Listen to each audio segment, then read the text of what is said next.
సుమన్ టీవీలో మీ business promotions కోసం ఈ కింది నెంబర్ను సంప్రదించగలరు.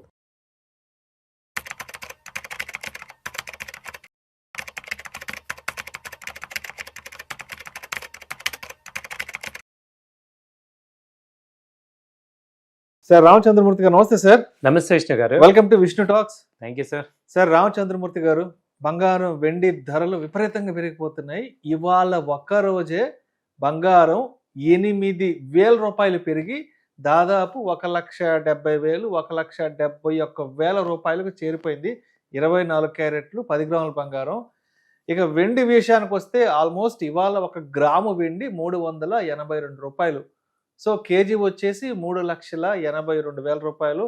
అటు ఇటుగా ఇంకొక 16, 17, 18,000 పెరిగిందంటే 4 లక్షలు అయిపోద్ది. అది కూడా ఇంకొక 2 రోజుల్లో 4 లక్షలు మనం రౌండ్ ఫిగర్ చూడబోతున్నాం. ఎందుకంటారు ఇంత విపరీతమైన ర్యాలీ బంగారం వెండిలో వస్తుంది? ఆల్మోస్ట్ ఒక 1 మంత్ బ్యాక్ కూడా కాలేదనుకుంటాను. 2026 చివరి నాటికి బంగారం 1,90,000 రాబోతుందేమో అని ఒక 20-25 డేస్ బ్యాక్ మాట్లాడుకున్నాం. నాకు తెలిసి ఇంకొక వారం రోజుల్లో 4-5 రోజుల్లో 1,90,000 రావడానికి చాలా స్పష్టంగా కూడా మనకి సంకేతాలు కనిపిస్తున్నాయి. ఎందుకంటారు ఇంత పెద్ద హ్యూజ్ ర్యాలీ కనిపిస్తుంది అసలు మెటల్స్ లో? ఒకే ఒక్క రీజన్ సార్, ఒకే ఒక్కడు అన్నట్టు మొత్తం మార్కెట్ని వరల్డ్ మొత్తాన్ని అతలాకుతలం చేస్తున్న ఒకే ఒక వ్యక్తి డొనాల్డ్ ట్రంప్ గారు. ఈయన వల్ల ఏమవుతుందంటే 180 దేశాలు అన్సర్టనిటీ క్రియేట్ అయిపోయింది. ఇప్పుడు ఇరాక్ వైపుకి యుద్ధానికి వెళ్తున్నాడు. సో అటు పక్క ఏమో గ్రీన్లాండ్ ఆక్యుపై చేస్తా అంటున్నాడు.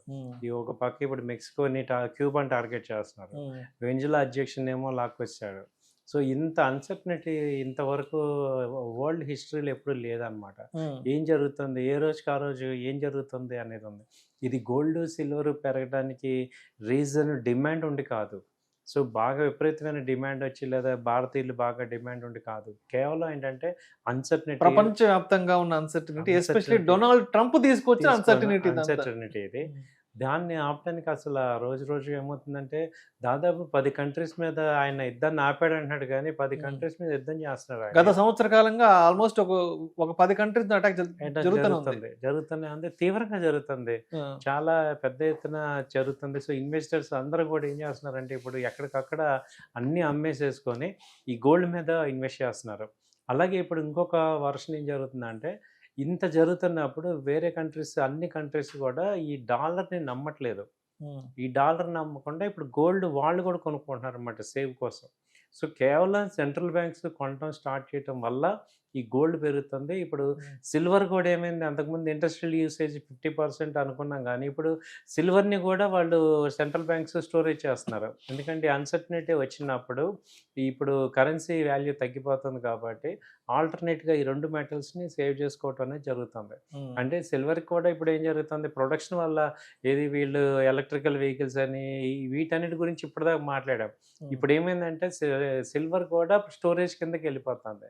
అలాగే ఈటీఎఫ్స్ ఒక్కసారిగా ఇండియన్స్ అందరూ కూడా గోల్డ్ సిల్వర్ మీద స్టాక్ మార్కెట్లో అన్ని అమ్మేసేసి ఇది కొనటం మొదలెట్టారు ఈ లాస్ట్ 10 days నుంచి, డిజిటల్గా వచ్చేసారు. సో దాంతో ఏమైందంటే అంత తగ్గ ఇక్కడ స్టోరేజ్ ఇక్కడ క్రియేట్ చేయాలి కాబట్టి అదొక ప్రెషర్ వచ్చిందనమాట గోల్డ్ సిల్వర్కి.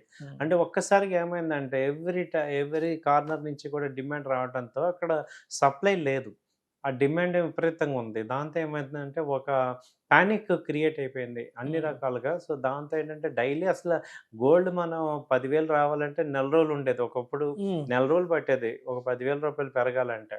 అలాంటిది ఇవాళ అసలు రోజుకి 10,000, 8,000 పెరుగుతున్నాయి. 24 గంటల్లో 10,000, 15,000 పెరుగుతుంది. అంటే ఏంటంటే ఒక పక్క అక్కడ టెన్షన్ క్రియేట్ అవ్వటం, రెండో పక్క ఏంటంటే ఈ రీటైల్ క్లయింట్స్ అందరూ కూడా ఇక గోల్డ్ బాగా పెరిగిపోతుంది, సిల్వర్ బాగా పెరిగిపోతుందని క్లారిటీ వచ్చేసింది. ఒక రకమైన ఎమోషన్తో బయింగ్ చేస్తున్నారు. అది నిజమే కాదు తెలియదు, ఎందుకంటే మనందరికీ తెలిసి ఇంత హై రేట్లో కొంటున్నాము అంటే అది డౌన్ అయినప్పుడు చాలా ప్రమాదం అవుతుందని కూడా తెలుసు కదా.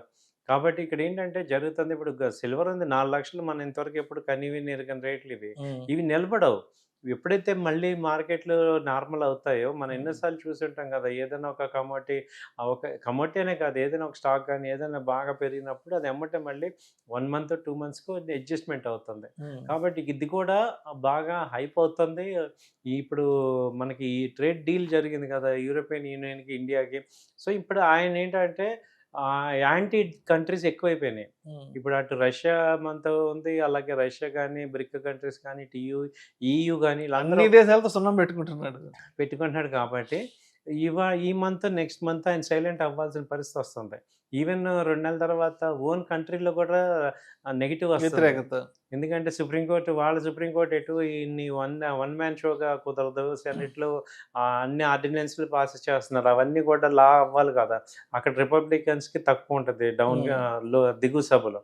కాబట్టి అవన్నీ యాక్ట్స్ రావాలంటే మీకు ఒక 3 months వరకే ఈయన పప్పులు తర్వాత ఇక ఉడకవు అనమాట. ఎందుకంటే అక్కడితో ఆగాల్సి వస్తుంది. సో దాంతో ఏమవుతుందంటే ఈ 3 months విపరీతమైన ఒడిదుడుకులు ఉంటాయి. ఆ తర్వాత ఇక మెల్లిగా నార్మల్గా తగ్గే ఛాన్సెస్ కనపడుతున్నాయి. సో కాబట్టి ఏంటంటే గోల్డ్ సిల్వర్ అసలు ఇంత ర్యాలీ అనేది ఇంకా సస్టైన్ అవుతుంది. దాన్ని ఇనర్షియా అంటాం అనమాట. ఇంకా పెరగటాన్ని అసలు ఇప్పుడు ఏంటంటే బేస్ అయిపోయింది యాక్చువల్గా. ఇంకా కొంత ఇనర్షియా మీద పెరుగుతూ ఉంటుంది. సో రామచంద్రమూర్తి గారు అంటే ఇంకొక 3 years వరకు ఆయనకి టెన్యూర్ ఉంది కాబట్టి ఇంకా అంటే ఆయన టెన్యూర్ దిగే వరకు ఇటువంటి అన్సర్టనిటీ, ఇటువంటి సిల్వర్ గోల్డ్ ప్రైసెస్ ర్యాలీ అనేది ఇంక ఎప్పుడు ఉండే అవకాశం ఉందంటారు కంటిన్యూ నెక్స్ట్ 3 years వరకు? ఉండదండి. ఎందుకంటే ఇప్పుడు ఈ ఫస్ట్ 1 year ఎవరైనా రెచ్చిపోయేది, నెక్స్ట్ 1 yearకి ఏమవుతుందంటే ఇవన్నీ కూడా ఆర్డినెన్స్లన్నీ 6 monthsలో పాస్ చేయాలి. ఇప్పుడు అధ్యక్షుడు ఆయన డెసిషన్ తీసుకున్నా కాంగ్రెస్ యాక్సెప్ట్ చేయాలి కదా. అక్కడికి వచ్చేపాటికి మెలికలు వస్తాయన్నమాట. తర్వాత ఏమవుతుందంటే ఈ 1 year తర్వాత ఈయన అట్రాక్షన్ కోసం చేస్తాడు. ఫస్ట్ 1 year మేము ఉన్నామని. ఆ తర్వాత ఎవరైనా తత్వం బోధపడదు దానికి కూడా. తత్వం. ఆ తర్వాత అక్కడ పొలిటికల్ ఎంటర్ప్రినర్స్ వీళ్ళందరూ కూడా స్లోగా కంట్రోల్ తీసుకుంటారు. సో ఇంకో 6 నెలలు ఉంటుంది ఆయన హవా అంతా. ఆ తర్వాత ఇక మామూలు అవుతుంది. ఎందుకంటే లాస్ట్ ఇయర్ అయితే ఎవరు ఆయన మాట వినరు. ఎందుకంటే US లో ఏంటంటే అధ్యక్షుడు మారిపోతాడు అనమాట, 2 సార్లు చేసేది. 2 సార్లు అక్కడ కాబట్టి లాస్ట్ ఇయర్ ఆయన మాట ఎవరు వినరు. సో 2026 వరకు ఉంటదేమో ఆయన హవా, ఇంకో 6 నెలలు ఉంటది. ఆ తర్వాత 27లో ఇక తగ్గిపోద్ది. సో కాబట్టి ఏంటంటే గోల్డ్ సిల్వర్ కూడా మాక్సిమం వెళ్ళిపోయినాయి. అన్బేరబుల్ ప్రైసెస్కి వెళ్ళాయి. అన్బేరబుల్, ఎగ్జాక్ట్లీ, మంచి మాట చెప్పారా. కొంత కరెక్షన్ అయితే ఎక్స్పెక్ట్ చేస్తున్నాం. ఇది అన్బేరబుల్ కాబట్టి కొనేవాళ్ళు చాలా జాగ్రత్తగా ఉండాలి. ఇక్కడ నేను బై చేస్తాను అంటే బ్లైండ్గా ఎమోషనల్గా వెళ్ళి దొరికిపోకూడదు. కొంచెం జాగ్రత్త పడాలి అందరం. ఎందుకంటే బాగా హై రేట్లకి వెళ్ళి అన్బేరబుల్కి వెళ్ళిపోయాం కాబట్టి కొంచెం మనం చూసుకోవాలి. సో ఎనీ టైమ్ ఆయన సైలెంట్ అయ్యే ఛాన్సెస్ ఉన్నాయి. ఎందుకంటే ఇండియాతో అగ్రిమెంట్ అయిపోయిందంటే ఆ యూరోపియన్ యూనియన్తో వాళ్ళు మళ్ళీ అగ్రిమెంట్ అయిందంటే నార్మల్ అయిపోవాలి. ఆల్రెడీ నిన్న మన మోడీ గారు వచ్చిన షాక్ తత్వం కూడా కొంచెం కూడా అర్థమైపోతుంది. ఎవరు కూడా సింగిల్ హ్యాండెడ్గా లీడ్ చేయలేరు. ఇదేమి second world war, first world war లాగా, హిట్లర్ లాగా అలాంటిది మళ్ళీ అయ్యే పరిస్థితి చాలా తక్కువ ఉంది. సో ఏదో చిన్న కంట్రీలు భయపడతారు కానీ పెద్దవాళ్ళని ఎవరిని ఏం చేయలేడు ఆయన. కాబట్టి ఏంటంటే వరల్డ్ ఇప్పుడు ఏంటంటే బ్యాలెన్స్డ్గా ఉంది. US ఒక్కటి ఏం చేయలేదు. ఇప్పుడు EU కూడా మనతో వచ్చేసింది కాబట్టి సో బ్యాలెన్స్ అవ్వాల్సింది ఆయన కంపల్సరీ. ఇక ఒక 1 month చూడండి కొంచెం నార్మల్ అయిపోతారు. Right sir. Thank you sir. Thank you so much. Thank you.